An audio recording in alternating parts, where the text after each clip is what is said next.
বন্ধুরা, ব্লগটা আমি এখন থেকে স্টার্ট করলাম। উঠতে কিছুটা টাইম দেরি হয়ে গেছে। তো দাদাভাই আজকে অনেকদিন পরে তোমাদের কাজে গেল।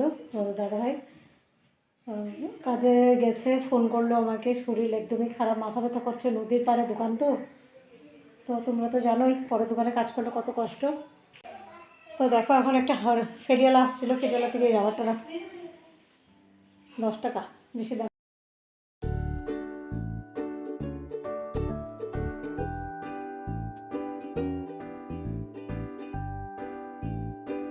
এখন আমি স্নান করে আসি। বড় মেয়ে পূজা দিল স্নান করে। তো বন্ধুরা, আমি স্নান করে আসলাম। এই যে সিঁদুর টিঁদুর নিলাম, ভাত বসাই দিছি। এই যে কুকারে হইতেছে, দেখো।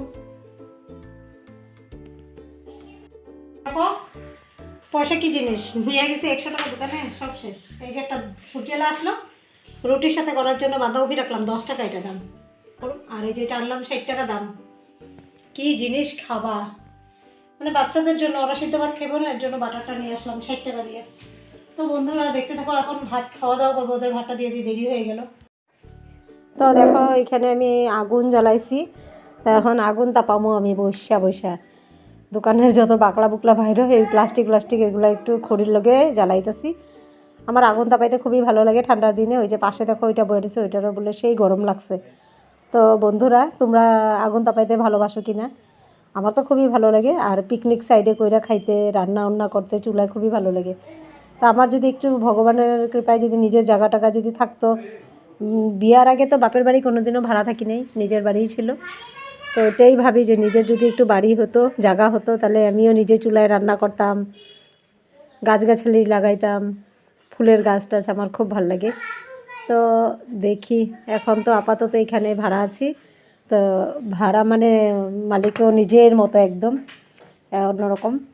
তো এখানে দেখো একটু আগুন তাপাইতেছি। তো বড়টা টিউশন গেছে, আসলে পরে খাওয়া করে দেবো, ম্যাগি টেগি বানাই দেবো 2 বোনেরে এখন।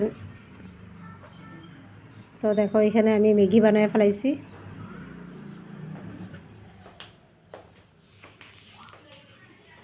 ম্যাগি বানাইছি, ওরা 2 বোনে খাইব ম্যাগি। তো এখন ওদের ম্যাগি দিব। জল ঠান্ডা। দেখো, এখন এখানে চা করলাম আমি, চা খাবো এখন।